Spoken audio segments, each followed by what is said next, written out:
Hey, security peeps. We are back again this week.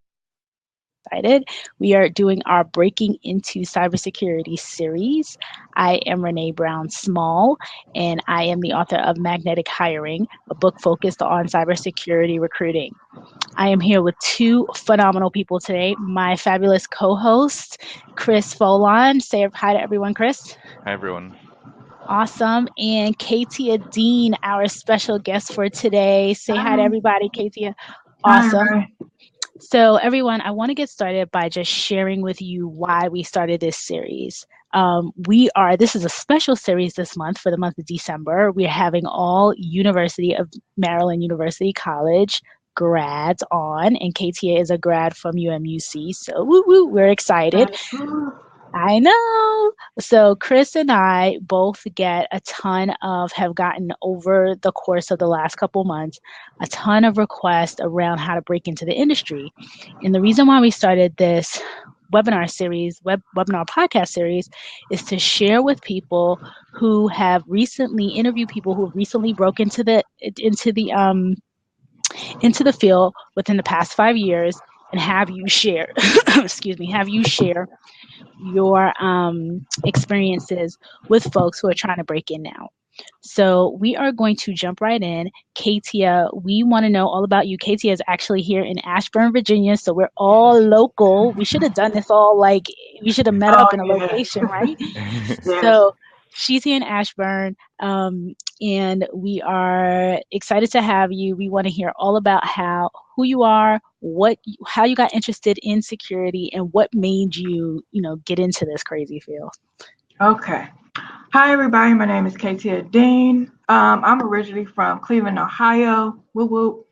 Woo. I got my bachelor's in electronic engineering from Cleveland State University, May 2013.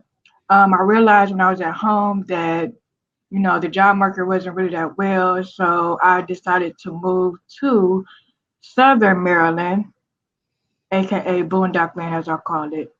I moved there May 2013, where I got my first position as a system test engineer for Northrop Grumman. I was there for a year and a half. I had to look for positions because the contract was ending.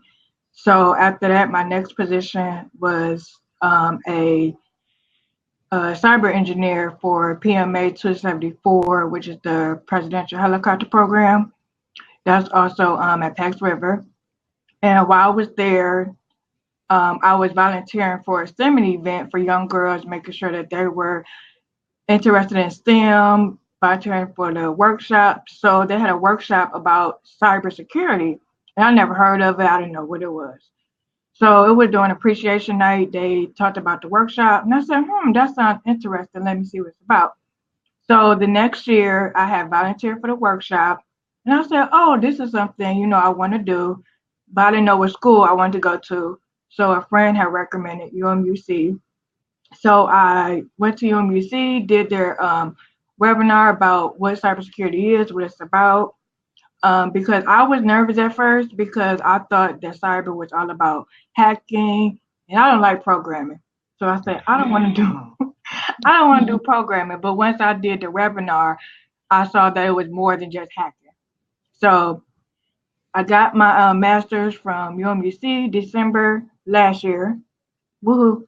I got that done within a year. Prior to me getting my master's, I still work full time. I knew that I had wanted to get ahead, so I know I had to move up to the Northern Virginia area. So the way I did that was I had went to a restart hiring event for clear people since I have a secret clearance. So I had to drive 2 hours, 2 hours for this hiring event, and I was able to get a position before I graduated. So that was very exciting. However, I had to move right away also. So last year of December, I had graduated with my master's. And then 2 weeks later, I had to move to Northern Virginia. So my new position was a senior technical manager, and I supported the Air Force, and I was able to work at the Pentagon. Wow. Wow. Yeah. So So prior to that, I was there for 10 months. Unfortunately, I wish I was able to stay longer, but the contract had ended in September. So right now, I'm unemployed. However, I'm going through this clearance process so I could get a top secret clearance. I'm almost at the end. The new company I'll be working for soon. I should be over there in the next couple of weeks or so. Okay. So that's my story. So Awesome. tell us about what your frame of mind was when you heard about the cybersecurity appreciation night, some of your concerns a little more, and your investigation process into digging into that, and what made you interested. Well, for the STEM event, when I did the workshop, the girls, I was just one of the team members. So the girls had the opportunity to do a workshop where they hacked into a system. They had to decode some things, and it was just like a walkthrough process. Uh, when I got into my first cybersecurity course, since I did the technology portion, that program you got a little bit of everything. So I had a digital forensics class. I got introduced to digital forensics. I did some policy, got introduced to that. So I went that path since I knew that cybersecurity was a broad topic. I mean, like a broad area. So I just really couldn't focus on one thing. I wanted to see like what it had to offer. So when you thought about when your friend recommended that you go and do a degree, because some people have had different paths. So some people that have transitioned have done so without getting a degree, only getting certifications. Many obviously have gotten degrees. So, and I know you zoomed through yours. You were like super fast. You got that completed in a year. So talk to us about what it was that your friend said that said, hey, you should do this program in particular, and then B, how were you able to get it done so fast? Because I'm crazy. No, just playing. With me, I'm like a time management person, I guess. So I'm one of those people where I set a goal and I go like through a 3, 6 month or a 9 month uh goal. I really can't explain it really. I just knew that I wanted to get done really fast. So I have one example. I had the digital forensics class. That class was 11 weeks. It was only 4 projects, but this particular time we didn't have a group project, so that was really good. So for some ungodly reason, I just looked at the calendar and I said, I'm gonna get done with this class in 7 weeks. I didn't know how. I was just gonna get done in 7 weeks. So I actually got done in 7 weeks. One of the challenging projects in that particular class was the penetration test because that one took a longer time with the programming. And I know a little bit about programming, but I also knew that if you didn't put the like semicolons or capitals incorrectly, your program would be messed up. So I decided to do that project first. And most of my classmates noticed that I was one of the students that always asked questions. I didn't care what it was. I just always asked a question. And they saw, I took the initiative, asked questions, and then when I find something out, then I let the other classmates know. So, I mean, you can't leave anybody hanging. When you find something, let them know. So, I guess I would just say time management. That's just what I have, and I was just determined to get it done within a year. Right. And your friend who convinced you, Mhm. had that person been a part of the program before, or had they gotten their degree through it, or they just heard really good things about it? Yeah, so what it was, my friend, she just said UMBC was a really good school. So I said, oh, okay. And I had knew from me doing the STEM event, since I said, hey, that's cybersecurity, and I heard UMBC was a really good school. So I just basically did my research on UMBC, Mm. and I saw that, hey, they have all these different programs. They're getting a lot of good reviews. So I said, hey, let me just try them out. And they had the webinar. So once I looked at the webinar, and I was like, oh, I could do this. I just signed up.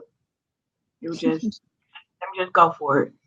So you mentioned that the program was a really wide program and you had a little bit Mhm. of everything. Considering that you didn't like the programming aspect to begin with, Did that view change throughout the program? And was there a specific area that you gravitated to during the program that you came out stronger and you're like, this is where I'd like to focus my career on? No, I still don't like programming, but that's just me. It's just me and my programming. I just don't really care too much for programming. I would say most of the projects we have is really well, really not really good. So most of them, we did a lot of research. Like one was about risk management. So we would have to have a course about a problem, and then we would have to look at the different NIST requirements and have recommendations and write a paper about that. I also liked our group projects because that we were interacting with people from like all over the world. Most of the time, some of my classmates was on the East Coast, but I remember one project where I had one of my students, he was on the West Coast, and he was older, well, I call older people seasoned, so he was more seasoned than us. So I don't know, I'm just one of those people, I don't really have anything that I say, hey, I want to do this, I just go for it, whatever floats my boat, I just go. So coming out of it, is there a specific field that it opened your eyes to that you didn't understand before and that you would want to progress, or you're still kind of figuring out where you want to go within cybersecurity? With me, it would be more so of I'm more so the like the management side. So eventually, I would like to be a CISO. Since coming from my previous work experience, I'm used to interacting with different people, collaborate with different people, attending meetings, and just interacting. So once I get more into I just say that I would say probably like the IT side, then I'll be like more manager role. Right. Okay. So when you were initially starting to do your search for a job, so when you were in the other location, you're still taking classes and you're starting to search, tell how many resumes and how many applications did you do and how many interviews? Because we definitely like to know that, because people, when they hear our prior guests say, they submitted 200 applications, they had 30 interviews, we want people to realize what it's like to actually go through that and come out of it on the other side with a cybersecurity job. So now tell us about yours.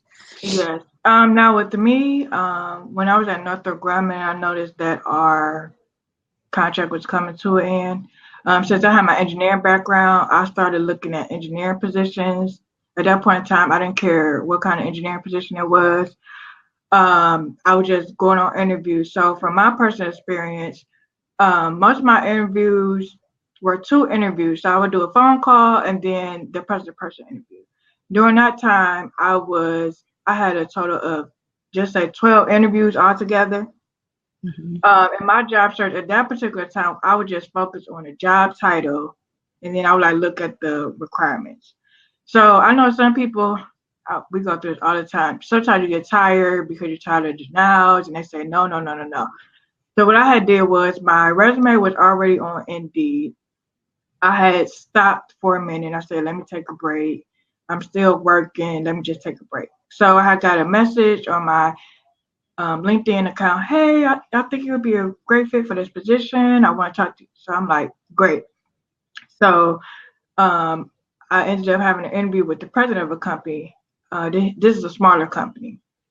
So I was able to get the position. So I want to say that it's going to be hard to look for a position. You're going to go on a lot of interviews. With me being a DoD contractor, I'm somewhat used to the contractor world. So for me, I have to be on top of job positions and what's going on, because sometimes I could be at the job for a year. I could be at the job for a couple months. Sometimes you never know.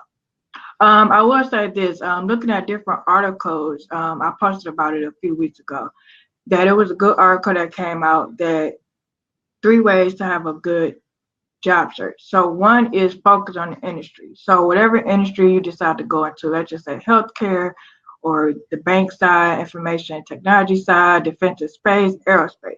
Focus on that industry. Then focus on the company. So look at Glassdoor reviews, try to find somebody on LinkedIn that worked there, how is their work experience, and then focus on the role.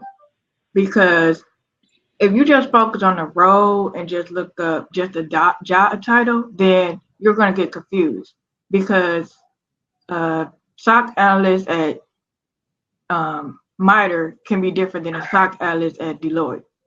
So sometimes you can't focus on the job title. You have to switch up your job search.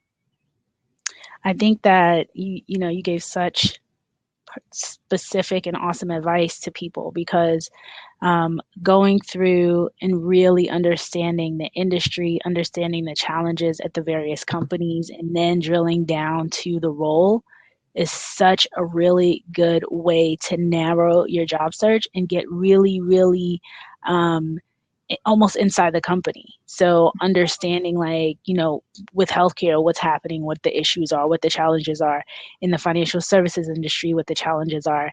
And you being a DOD, when I just want to share for everyone, DOD obviously is the Department of Defense contractor. I learned this coming down into this area, to the Washington, D.C. area, after living in New York pretty much all my life, is that it is completely different. Like the contract world is so different, and the roles are 1 year, 2 years. Sometimes you may get it, the company may get the contract or they lose the contract, and then you're back out there interviewing again. So contractors tend to always be interviewing, which is a good skill to have. Like, you're always on, because that this is not something that you're going to be, a company you're going to be with potentially for 5 or 10 years or whatever. So really good advice. Chris? Is there any challenges, since we're talking about the DoD contractor type lifestyle, is there any pros or cons that you would share with individuals that are considering that lifestyle, especially in cybersecurity? Yes, the pros are you would get exposed to different areas of cybersecurity. Sometimes depending on what your job is. For instance, with me, when I was at Northrop, even though I was a system test engineer, I interacted with the technicians on the floor. I interacted with the logistics department. So once you interact with different people, you could add those certain skills to your resume, or add those skills when you're trying to promote yourself for a position, because sometimes you don't realize, like, those very small tasks that you did will actually help you within your cybersecurity career. The cons would be, honestly, I'm just going to keep it real. Sometimes it's stressful because you have to be alert. You have to look out for the red flags, when a contract is about to come to an end. So sometimes you have to be ahead of the game and, look out for yourself. I would say that attending cyber events, volunteering, being active on LinkedIn could really help you out. I know some people feel like, though, well, we don't have too much to talk about. If you just say hi or just share like a brief story what you do online, then that'll be fine. Because I used to be like that too. I used to say, I don't really have nothing to talk about. And the one post I did when I went to the one cyber event a couple of weeks ago was it was from UMUC. It was about the students' perspective of being in cybersecurity. I just wrote about that and wrote about what I observed, and that post went everywhere. So, and I get requests now, but that post went everywhere. So I would just tell people, get out there, don't be afraid. Also, with their LinkedIn profile, you might not notice this, but recruiters are looking and some are active. So let's just say you have 500 plus connections, but your LinkedIn account look like you just started yesterday. So if I'm a recruiter and I'm looking at your profile, you're not really giving me that much information about you. It just look bland, or you didn't fill it out all the way. So I would tell people to really sit down, think of a good summary, add your personality in there. It doesn't have to be all robotic. Get like a catchy headline and just share your experience. Yeah, I would definitely agree with that. That's something that I've tried to do over the years. Not just your experience, and especially I would say for you or the DoD community, when you're working in a classified environment, it's hard to not describe what it's hard to describe what you're working on because you're not allowed to talk about what you're working on. So you have to find a way to translate what results you can bring for future employers that are looking at your profile. But you're right, having some information there that relates to your experiences and your skills is definitely helpful, at least when I look at someone's profile. Another additional, go ahead, Katia. I just want to add this one thing. I know certain people, might have a gap in their employment history. So from my experience, for me, I would have like a, I don't know, 6-month gap right now, or however the case. So for me, for instance, if I'm looking for a position, my response would be, one, my contract was ending. Well, my contract ended. My contract ended. But during that time, while I was looking for employment, I did some cyber courses. I'm not probably say that. Some cyber courses on the side, being active on LinkedIn, sharing advice. So I think as long as people see that you're still active or preoccupying your time while you're still looking, I think like that employment gap won't be as bad. And you mentioned volunteering your time. Volunteering for a charity or a nonprofit definitely counts as experience, and you do gain skills there, and you should document that. Yes, I agree.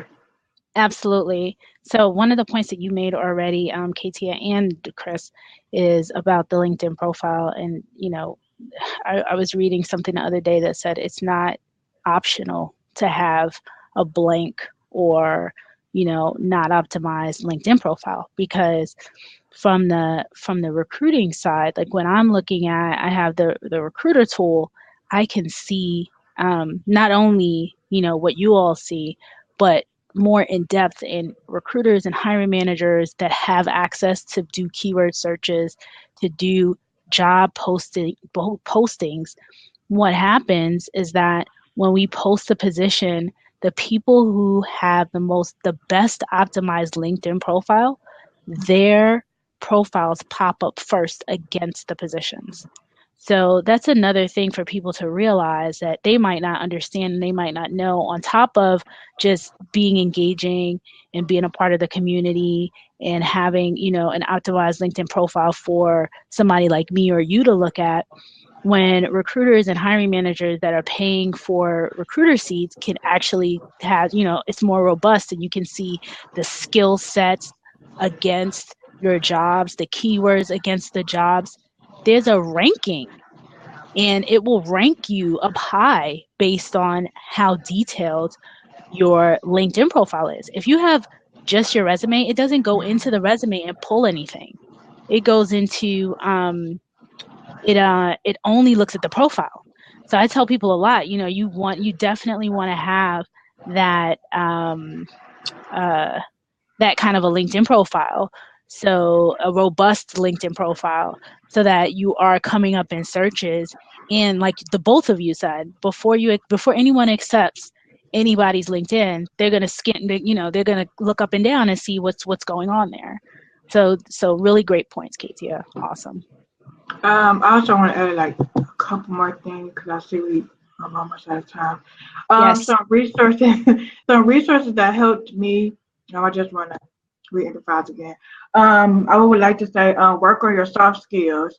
I know a lot of people say, "Well, I'm an introvert and I'm a little shy." I'm an introvert too, but sometimes I turn off the switch and when I bring out my extrovert side sometimes. Attend cyber events. Network with people on LinkedIn. If anyone requests me as a friend, please add like a little note. Share your stories on LinkedIn.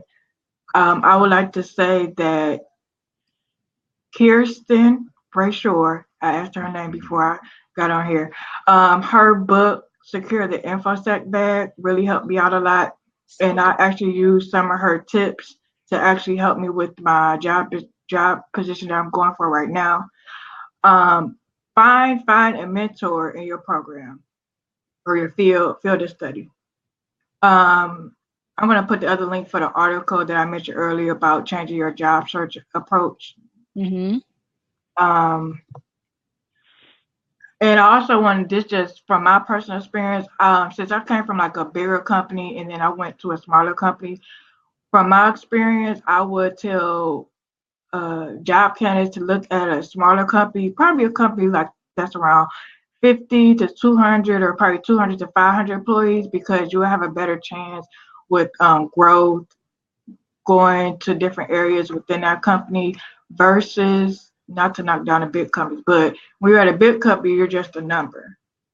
So I just want to make sure people know that as well. So don't forget about the little people that you haven't heard of, because they're actually some good companies. To add to that, I think something to consider when you're in a big company, you're brought in as a special tool or a special part of a big process. So you're expected only to do this little piece of the overall picture.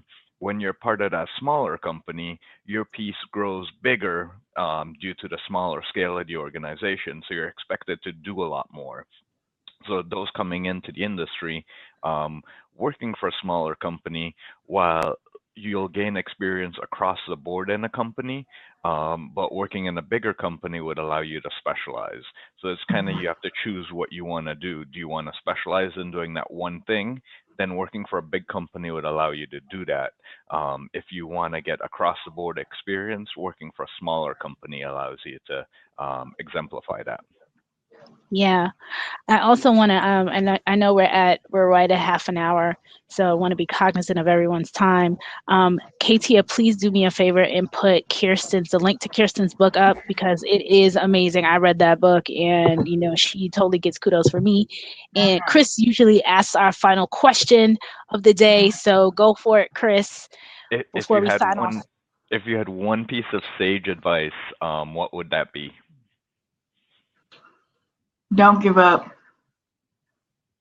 That's the only thing I could say. Two things. Don't give up and always have a positive attitude. It's excellent. Definitely. Perfect advice. Thank you so much.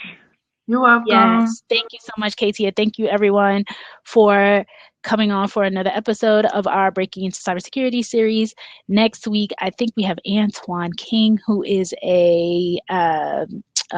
another student from or a former student from UMUC, and we'll have UMUC students all month in December talking about how they've broken into the industry. Thanks again, Katia. Thanks, Chris. Thank you. Have a good week, guys. Bye. Thank you.